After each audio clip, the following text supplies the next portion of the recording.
কৰি মাৰিব, মাৰক গুলি কৰি মুখ্যমন্ত্ৰী ডাঙৰীয়াই। কিমান গুলি কৰি মাৰিব মুখ্যমন্ত্ৰী ডাঙৰীয়াই? সাজু আছো, বুকু পাতি দিছো। মুখ্যমন্ত্ৰী ডাঙৰীয়াই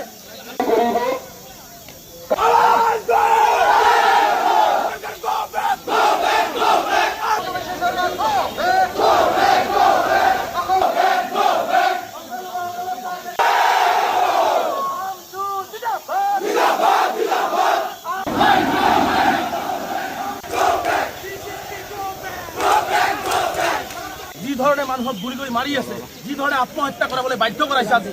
গতিকে আমি আপোনালোকক আমি অনুৰোধ কৰিছোঁ, আপোনালোকে প্ৰশাসনৰ মানুহ, আমি সহযোগিতা আপোনালোকক কৰিম। আপোনালোকে আমাক যাব দিয়ক, আমাৰ গণতান্ত্ৰিক আন্দোলন কৰিবলৈ দিয়ক। আমি পাৰ্টিশ্যন প্ৰচিডিউৰ মেইনটেইন কৰিছোঁ, আমি চৰকাৰক জনাইছোঁ।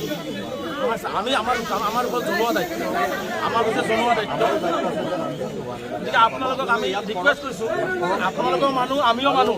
যি ধৰণে আপোনালোকে চাইছে ল'ৰা ছোৱালী কেনেকৈ মাৰি আছে, কেনেকৈ আপোনালোকে কেনেকৈ ল'ৰা ছোৱালীবিলাক নাখাই আছে। গতিকে এইখিনি কথা আপোনালোকেও তাত মানুহ হিচাপে আপোনালোকে অনুভৱ কৰক। কাৰণ মুখ্যমন্ত্ৰী সম্পূৰ্ণ দানৱীয় চৰিত্ৰৰে কাম কৰি আছে, আৰু কেৱল মাত্ৰ ধৰ্মীয় সংখ্যালঘু, কাৰণ এইসকল অসমীয়া মানুহ, কোনো বিদেশৰ মানুহ নহয়। গতিকে আমাক যাবলৈ দিয়ক, আমি অকণমান যাম। আমি আমাৰ ছাত্ৰ বিষয়ক আমি